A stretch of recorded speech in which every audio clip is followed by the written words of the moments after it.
जय हिंद प्यारे बच्चों, कैसे हैं सब लोग? बहुत बढ़िया होंगे। आज की कहानी में हम ये देखेंगे कि व्यक्ति उसके पास जो नहीं होता है उसकी कितनी ख्वाहिशें उसको रहती है, और जो होता है उसमें कई बार व्यक्ति बहुत दुखी होता है। पूरी स्टोरी आप ध्यान से सुनिएगा, मजा आए तो फिर लाइक कमेंट और शेयर करिएगा, नहीं तो कोई बात नहीं। एक व्यक्ति होता है और उसके पास ऑफिस में बहुत सारा काम होता है, और उस काम के बर्डन के कारण वो व्यक्ति हमेशा परेशान रहता है। कभी लगता है काम नहीं हुआ, कभी बॉस की डांट सुनना, और इस कारण से वो दिन भर परेशान रहता था और बहुत चिड़चिड़ा सा हो गया था। वो व्यक्ति जब घर जाता, घर पर उसके फ्रेंड्स के अगर फोन आते तो फोन को कट कर देता, रिश्तेदारों के फोन आते तो उन पर गुस्सा होता, घर वालों पर अनाप शनाप अनर्गल तरीके से गुस्सा होता था, क्योंकि उसको लगता था कि मैं बहुत परेशान हूं, मेरी जिंदगी में मेरे ऊपर बहुत कष्ट है और इन कार्यों को हैंडल करना मेरे लिए बड़ी मुश्किल होती जा रही है। एक दिन उस बच्चे के पास उसका बेटा आता है और कहता है कि पापा जी, मुझे स्कूल से कुछ होमवर्क मिला है, प्लीज मुझे होमवर्क करा दीजिए। और वो व्यक्ति अपने बेटे को होमवर्क पूछे बिना ही झल्ला करके बोल देता है कि तेरा होमवर्क कराने के लिए बैठा हूं क्या मैं? चल जा, अपना काम खुद कर, नहीं तो तेरी ट्यूशन वाली मैडम से करा लेना। बच्चे को होमवर्क उसी दिन करना था। बच्चा निराश होकर के लौट जाता है और अपने कमरे में जाकर के वो अपना होमवर्क करने लगता है। थोड़ी देर के पश्चात उस व्यक्ति का गुस्सा शांत होता है, और जब उस व्यक्ति का गुस्सा शांत होता है तो उसके बाद वो व्यक्ति जाकर के देखता है कि देखता हूं बेटा क्या कर रहा है। और बेटा जो है लिखते लिखते सो गया है और उसकी कॉपी उसके सिर के पास रखी हुई है। व्यक्ति ये देखता है कि मेरे डांटने के बाद इस बच्चे ने कॉपी में कुछ लिखा है क्या।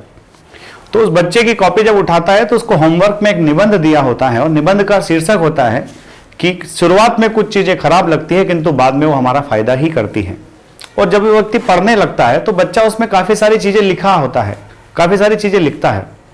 बच्चा लिखता है कि थैंक यू भगवान, शुरुआत में हमें एग्जामिनेशन से डर लगता है किंतु वो एग्जामिनेशन अच्छे से देने के बाद हमें गर्मी की छुट्टियां भी मिलती है। थैंक यू भगवान, पीते समय दवाइयां कड़वी होती हैं किंतु उन कड़वी दवाइयों को पीकर के ही हम स्वस्थ हो जाते हैं।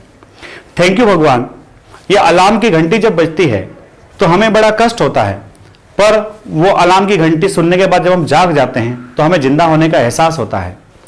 थैंक यू भगवान, हमारे पास पिताजी है जो शुरुआत में हमें डांट देते हैं, पर वही पिताजी हमें घूमने फिरने ले जाते हैं, अच्छा खाना खिलाते हैं और हमारी सारी व्यवस्थाओं का ध्यान रखते हैं। जब व्यक्ति इन तीनों चारों बातों को ध्यान से सुनता है, समझता है, तो उस व्यक्ति को भी इस बात का एहसास होता है कि वो अपने मन ही मन सोचने लगता है कि थैंक यू भगवान, मेरे पास एक घर है, लोगों के पास तो घर भी नहीं है। थैंक यू भगवान, मेरे पास एक परिवार है, लोगों के परिवार में शायद वो चीजें नहीं है जो मेरे पास है। और लास्ट में वो कहता है थैंक यू भगवान, मेरे पास काम है जिसका प्रेशर मेरे ऊपर है। कई लोग तो ऐसे हैं जिनके पास काम भी नहीं है।